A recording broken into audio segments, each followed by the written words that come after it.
Ниту дождот кој денеска паѓа во Скопје не може да го изгаси пожарот на депонијата Дрисла. Тоа најдобро покажува колку е сериозна состојбата и колку е неконтролирано горењето отпад кое со денови го труе воздухот што го дишат жителите на Скопје.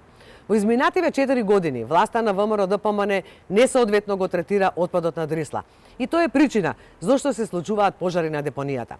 Таму не прават буквално ништо, што подразбира соодветно третирање на отпадот. Што значи соодветен третман? Отпадот се покрива со земја која се компактира, односно пресува, со што се намалува волуменот на отпадот и најважно од се истиснува кислородот, што е клучна причина за самозапалување. Процесот продолжува со повторно покривање до запечатување на отпадот што се третира и се спречува да нема кислород и да нема влага. Тоа може да се прави или со земја или со глина. Во близина на Дрисла има глина која за жал не се користи. Паралелно не се третираат ни гасовите кои можат да предизвикаат експлозија на депонијата, односно не се применува соодветен третман за контрола на гасови и нивно контролирано палење за да се елиминираат.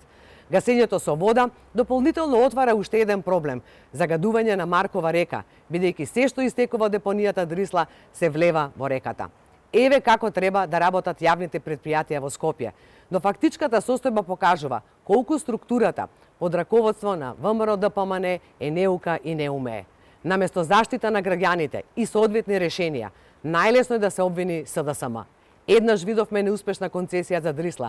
Сега нудат јавно-приватно партнерство. Од тоа само ВМРО ДПМН ќе има бизнис и личен профит, а жителите на Скопје и понатаму ќе се трујат.